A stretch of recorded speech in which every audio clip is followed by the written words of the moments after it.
बिस्मिल्लाहिर्रहमानिर्रहीम। अस्सलामुअलैकुम dear students, मैं उम्मीद करती हूँ कि आप सब लोग अल्लाह ताला के फजल करम से बिल्कुल ठीक ठाक होंगे। और मैं हूँ आप लोगों के साथ एजुकेशन पॉइंट से, जहाँ हम आज एसएसटी यानी माशरती उलूम की वर्क बुक से बाब नंबर 1, जिसमें हमारे पास उसका लेसन है शहरियत, आज हम करेंगे इसके खाली जगह और गलत दुरुस्त।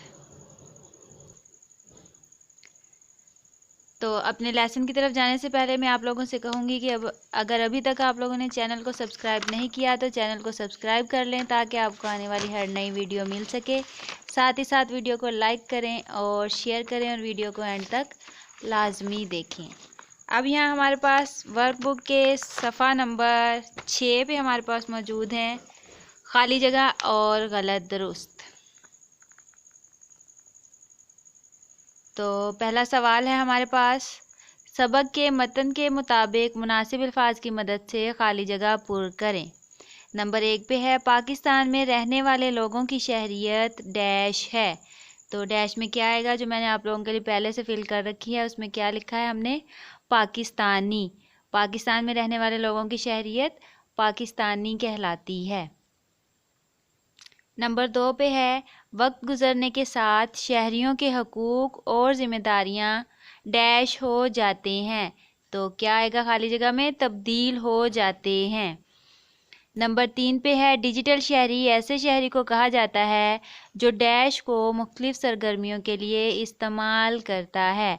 तो डिजिटल शहरी है जो आजकल कंप्यूटर, लैपटॉप और मोबाइल वगैरह यूज़ करते हैं, उन अफराद को डिजिटल शहरी कहा जाता है। तो ये इंफॉर्मेशन को मुख्तलिफ सरगर्मियों के लिए इस्तेमाल करते हैं। नंबर 4 पे है, डैश एक बैनुल अक़वामी इदारा है जो दुनिया में अमन व अमान बरकरार रखने का ज़िम्मेदार है। तो इसका क्या खाली जगह में आएगा कि अक़वाम मुत्तहिदा एक बैनुल अक़वामी अदारा है। नंबर 5 पे है, आपस के बहुत से मसाइल और तनाज़ात को डैश से हल किया जा सकता है। तो खाली जगह में आएगा कि इन तनाज़ात यानी झगड़े वगैरह को बातचीत से हल किया जा सकता है, ना कि लड़ाई करके। अगला सवाल है हमारे पास, सही और गलत की पहचान करके मुतलका डिब्बे में ठीक का निशान लगाएं। यहाँ आगे उन्होंने हमें 2 बॉक्स दिए हुए हैं, जिनमें पहले पे लिखा हुआ है जी हाँ, दूसरे पे लिखा है जी नहीं। तो यहाँ हमें जो सवाल हमारे पास ठीक होगा उसमें हम जी हाँ वाले खाने में टिक करेंगे, जो गलत होगा उसमें हम जी नहीं वाले खाने में टिक लगा देंगे। तो नंबर 1 पे हमारे पास है, शहरियों की ज़िम्मेदारी है कि मुल्की कवानीन पर अमल करें। तो क्या मैंने आप लोगों के लिए यहाँ जी हाँ वाले खाने में किया है टिक, यानी कि ये बिल्कुल सही है। जो भी शहरी होते हैं उनको, खा वो किसी भी मुल्क के हों, तो उन्हें चाहिए कि मुल्क में जो भी कवानीन, जो भी लाभ वगैरह बनाए हुए हैं, जिन कवानीन के तहत हमारा मुल्क चल रहा है, हमें उन कवानीन पर अमल करना चाहिए। नंबर 2 पे है, अपनी और दूसरों की निजी मालूमात की हिफाजत करना और इखलाक से पेश आना डिजिटल शहरी की ज़िम्मेदारियां हैं। तो सामने ब्लॉग में देखें कि ये भी हमारे पास बिल्कुल ठीक है, जी हाँ बिल्कुल सही है ये जवाब, के दूसरे किसी भी शहरी को किसी दूसरे शहर की जो मालूमात हैं शहरी की, उनकी हिफाजत करना चाहिए, ना कि उनको आगे से आगे फैलाना चाहिए।